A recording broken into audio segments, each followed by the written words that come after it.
வடைக்கறி recipe பார்க்கலாமா? ஒரு cup கடலப்பருப்பை நல்லா வாஷ் பண்ணிவிட்டு ஒரு 2 மணி நேரம் கிட்ட ஊற வச்சுருங்க.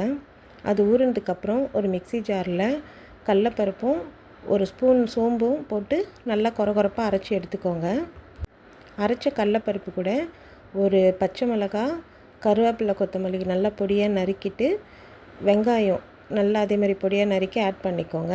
தேவையான அளவுக்கு சால்ட்டு போட்டுட்டு வடை போட்டு எடுத்துக்கோங்க. இது ஒரு 80% குக் ஆனால் போதும்.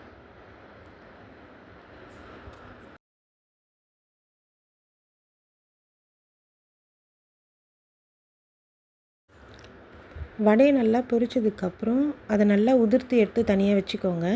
நெக்ஸ்ட்டு ஒரு மிக்ஸி ஜாரில் தேங்காய், சோம்பு சேர்த்து பேஸ்ட்டாக அரைச்சி வச்சுக்கோங்க.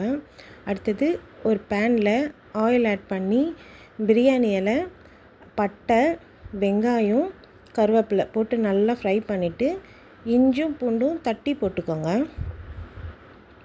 அதுக்கப்புறம் தக்காளி ஆட் பண்ணிவிட்டு நல்லா அது வதக்கிட்டு மஞ்சள்தூள்,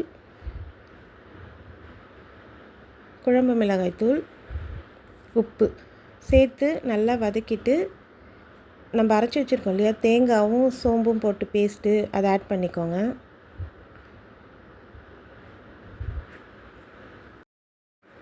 அதுக்கப்புறம் தண்ணி தேவையான அளவு ஆட் பண்ணிவிட்டு கொத்தமல்லி தழை சேர்த்து ஒரு 10 மினிட்ஸ் மூடி வச்சுருங்க.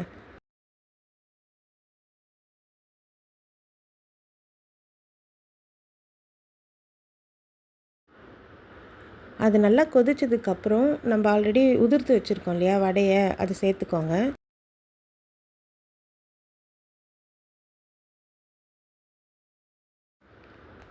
கொத்தமல்லி தழை சேர்த்து மூடி போட்டு ஒரு 10 மினிட்ஸ் அப்படியே விட்டுருங்க. அவ்வளோதான், வடைக்கறி ரெடி ஆயிடுச்சு.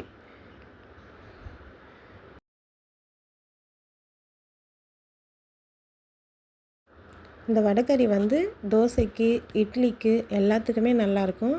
ட்ரை பண்ணி பாருங்கள்.